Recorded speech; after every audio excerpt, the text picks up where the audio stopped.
ये बीजेपी सरकार की साजिश है। ये दिल्ली सरकार को बर्बाद करने का अभियान है। केजरीवाल की न्यायिक हिरासत पर कैसे भड़की आप?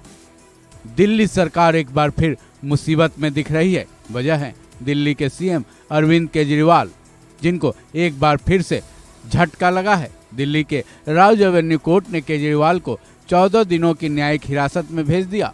दिल्ली के सीएम अरविंद केजरीवाल को 14 दिनों की न्यायिक हिरासत मिलने के बाद आम आदमी पार्टी में जितनी हलचल है, उतनी ही बीजेपी के प्रति गुस्सा भी। दिल्ली के राज एवेन्यू कोर्ट के इस फैसले के आने के बाद आम आदमी पार्टी ने बीजेपी पर करारा वार किया है। इस पूरे मामले के लिए आपने तो बीजेपी को ही जिम्मेदार ठहरा दिया है। साथ ही इस पूरे मामले में अरविंद केजरीवाल को बुरी तरह से फंसा देने के लिए बीजेपी पर साजिश तक रचने का आरोप लगाया है। दिल्ली सरकार के पर्यावरण मंत्री गोपाल राय ने एक एक कर बयानों के कई तीर बीजेपी पर चलाए हैं। चलिए सुनते हैं।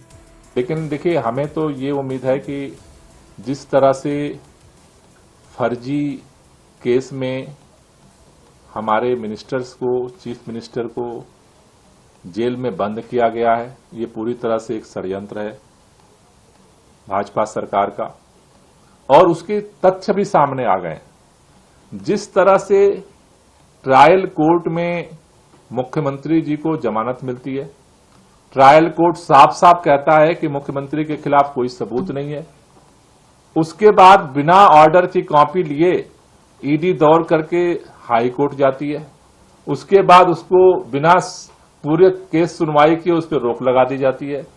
जब ये केस सुप्रीम कोर्ट जाता है, सुप्रीम कोर्ट की सुनवाई की तारीख से एक दिन पहले रात में अचानक सीबीआई जागती है और उसे जेल भेजा जाता है और अगले दिन कस्टडी में ले लिया जाता है। तो ये साफ साफ दिखा रहा है कि मोदी सरकार के तानाशाही का अभियान, विपक्ष को क्रैश करने का अभियान, दिल्ली के अंदर आम आदमी पार्टी और इस सरकार को तहस नहस करने का अभियान, दिल्ली के कामों को, जनता को ठप करने का अभियान वो चल रहा है। हमें उम्मीद है कि अदालत से जल्द ही सकारात्मक परिणाम आएंगे। दिल्ली की राज एवेन्यू कोर्ट ने सीबीआई के अनुरोध को स्वीकार करते हुए केजरीवाल को 12 जुलाई तक न्यायिक हिरासत में भेज दिया है।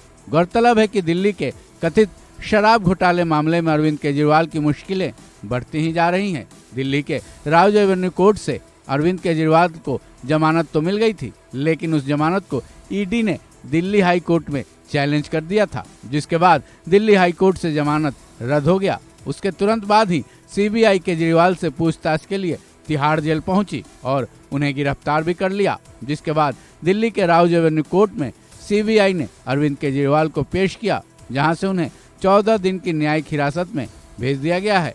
बहरहाल अब इस केस में क्या कुछ आगे होता है, ये देखना अहम है, क्योंकि दिल्ली सरकार के मुखिया केजरीवाल को कब राहत मिलती है, उनसे जुड़े हर किसी को इस बात का इंतजार है। इस खबर में बस इतना ही। बाकी अपडेट्स के लिए जुड़े रहें वन इंडिया हिंदी के साथ।